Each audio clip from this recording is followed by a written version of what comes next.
చందమామ మహాభారతం 7వ భాగం. ద్రోణుడి కథ.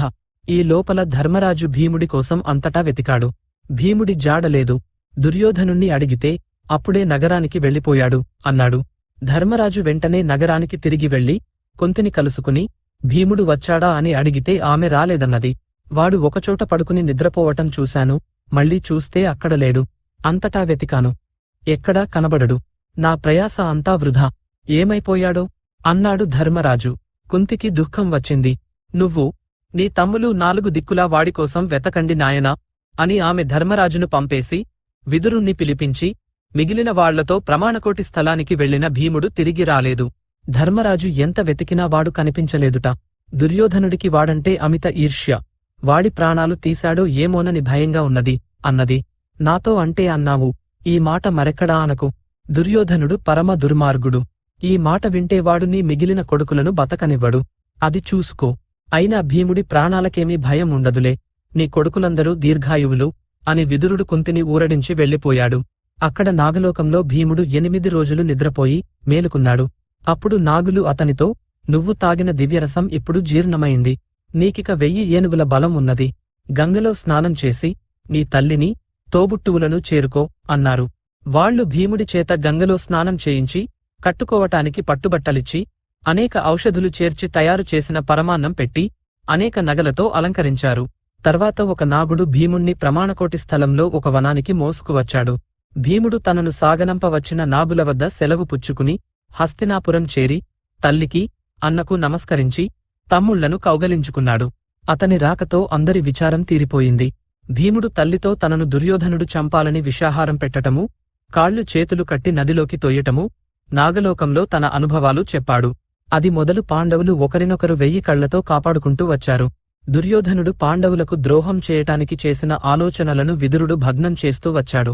కౌరవ పాండవ కుమారులు కృపాచార్యుల వద్ద విలువిద్య నేర్చుకునేటట్టు భీష్ముడు ఏర్పాటు చేశాడు. కుర్రవాళ్లు కొంతకాలం కృపాచార్యుల వద్ద శిక్షణ పొందిన పిమ్మట భీష్ముడు వారికి గురువుగా ద్రోణాచార్యుణ్ణి ఏర్పాటు చేశాడు. ఈ ద్రోణుడు భరద్వాజుడనే ఋషికి కొడుకు.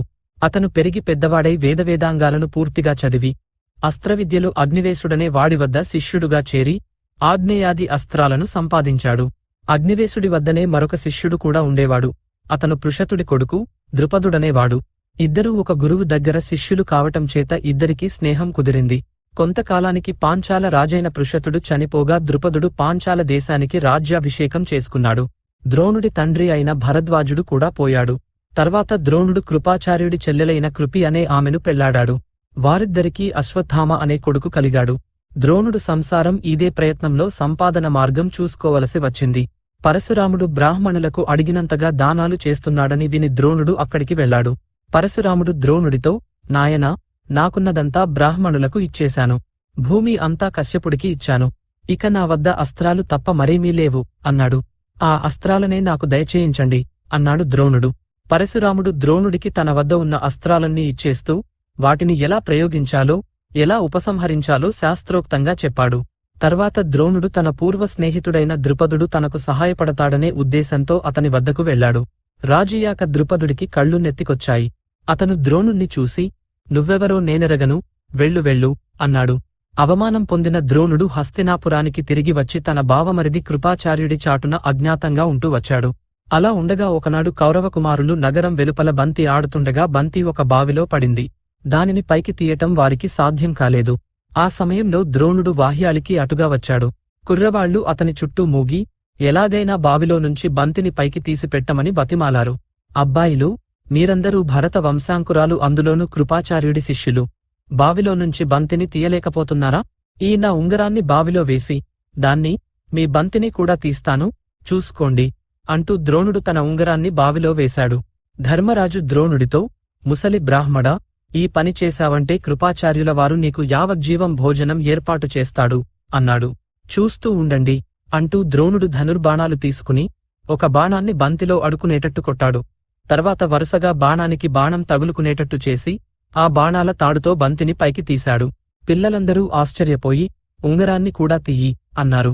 ద్రోణుడు ఒక బాణాన్ని మంత్రించి కొట్టి ఉంగరానికి తగులుకునేటట్టు చేశాడు. తర్వాత బంతిని లాగినట్టే ఉంగరాన్ని కూడా పైకి లాగాడు.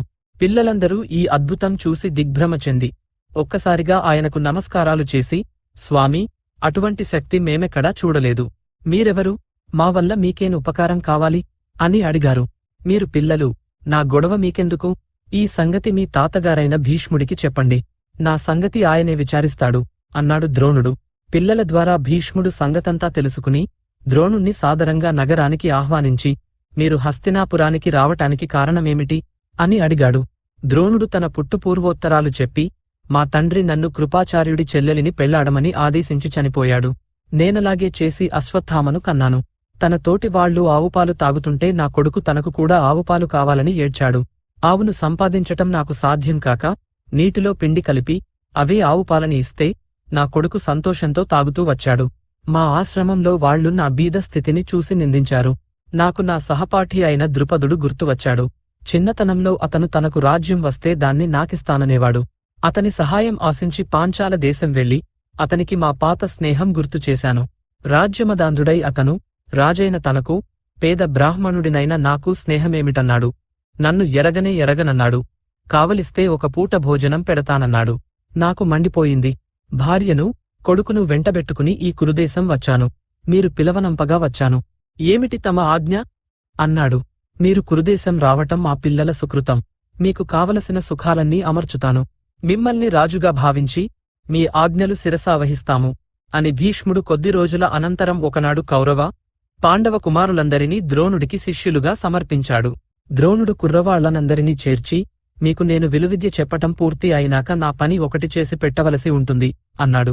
ఎవరూ మాట్లాడలేదు. అర్జునుడు మాత్రం, గురుదేవా, మీరేం చెప్పినా చేస్తాను అన్నాడు. ద్రోణుడికి ఆనందమైంది. ఆయన అర్జునుణ్ణి కౌగలించుకుని చాలాసార్లు ముద్దాడాడు.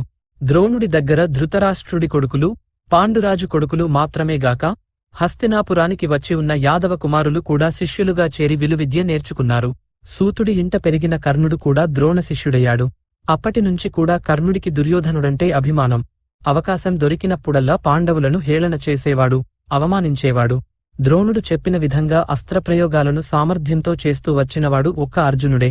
అందుచేత ద్రోణుడు, అర్జునుడు తనంతవాడు కాగలడని అనుకుంటూ ఉండేవాడు. ద్రోణుడు ఒక పని చేసేవాడు. శిష్యులందరికీ చెంబులిచ్చి నీరు తేవమనేవాడు. తన కొడుకైన అశ్వత్థామకు పెద్ద మూతిగల చెంబు ఇచ్చి మిగిలిన వారికి చిన్న మూతిగల చెంబులిచ్చేవాడు. ముందు వచ్చిన వారికి అనేక అస్త్రరహస్యాలు చెబుతుండేవాడు. పెద్ద మూతిగల చెంబు తీసుకున్న అశ్వత్థామ తన చెంబును శీఘ్రంగా నింపుకుని ముందు వచ్చేవాడు. అర్జునుడు తన చెంబుమూతి చిన్నదైనా వారుణాస్త్ర ప్రభావంతో దాన్ని శీఘ్రంగా నింపుకుని అశ్వత్థామతోబాటు తిరిగి వచ్చి అశ్వత్థామ నేర్చుకున్న రహస్య విద్యలన్నీ తాను కూడా నేర్చుకునేవాడు. ఈ కారణంగా అశ్వత్థామకు అర్జునుడంటే చాలా అసూయ ఉండేది.